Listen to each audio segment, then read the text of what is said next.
Ya itu tadi, patokannya hati kita, Mas. Kalau hati kita bagus, hati kita baik, anggota-anggota tubuh kita yang lainnya itu akan baik. Teman kerja ngikut kita, teman kerja ngehasut kita, fitnah kita, tapi hati kita bagus, nggak mempan, nggak kerasa, nggak ngefek apa-apa. Maksudnya bagus gimana maksudnya? Menjaga dari prasangka jelek, kita fokus sama kerjaan kita. Kalau kita hatinya jelek, nyinyir dan lain sebagainya, semua anggota-anggota tubuh kita yang lainnya itu akan berbuat jelek. Pikiran positif aja itulah ya. Berpikir positif aja. Yang berhak nilai emas, yang berhak menilai teman-teman kerjaan emas, itu bos emas. Tapi kan bosnya Emas kan nggak usah terhasut. banyak komentar.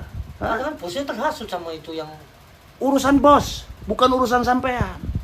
Itu mah urusan bos dengan teman sampean. Udah saya bilang, hati emas itu bagusin dulu. Jauhin dari sifat iri, dengki, hasut dan lain sebagainya. Anggota tubuh yang lainnya itu akan bagus. Hati emas kalau enteng, kalau ikhlas, kalau bagus, enak ngejalanin hidup. Paham nggak maksud saya? Paham. Sebaliknya, Positif intinya lah ya. positif. Sebaliknya, hati emas jelek, rakus, amarah, tamak. Ya, orang ngomong bagus juga, Iya. jelek aja di mata emas karena hati emas jelek. Otak emas jadi jelek, mata emas jadi jelek, tangan emas jadi jelek. Kuncinya ikhlas. Orang kalau udah ikhlas, hati kita ikhlas, legowo, sportif, gampang, enteng ngejalanin hidup, Mas. Per hari mau habis duit berapapun, enteng.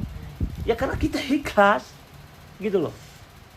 Ikhlas, sabar, Nah, belajar positif oke, itulah ya. kesimpulannya Mas nggak perlu jimat-jimat datang ke Kimerjon.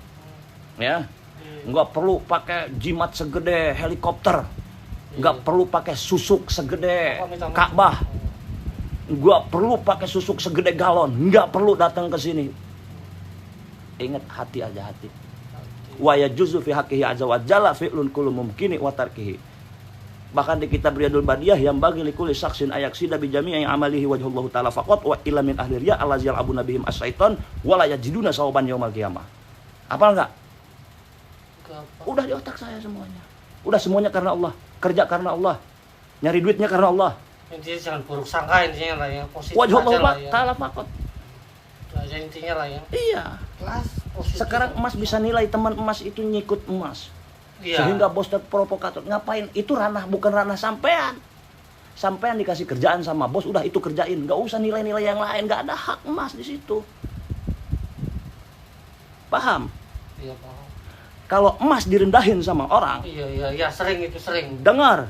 Kalau emas direndahin sama orang, berarti emas tinggi. Oh, sering. Kalau emas dikecilin sama orang, teman kerja atau teman proyek dan lain sebagainya, berarti emas besar. Kalau dijelek-jelekin sama teman, Iya, gimana? teman kerja, teman proyek, teman apa, dijelek-jelekin mas, berarti mas bagus. Kembali lagi ke hati.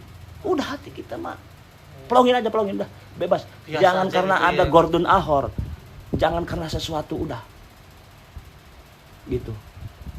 Biarin orang menilai kita kayak gimana, biarin orang menilai kita goblok, biarin orang menilai kita blon. Yang penting kita, hati kita enak, pikiran luas. Nih, kalau hati udah bagus, udah benar, pikiran juga luas. Pikiran luas. Gitu. Nah, jadi Mas nawar-nawar masalah ini, azimat, di situ semuanya ada. Paham? Nah, ngapain mikirin teman? Ngapain mikirin bos? Selagi bos ngegaji kita, bos itu udah sangat baik. Nggak perlu kita lihat kanan kiri, nggak ada guna. Nyapa-nyapain badan, bau badan, capek. Dah. Dari mana tadi? Banyumas. Orang Banyumas kuat-kuat lah.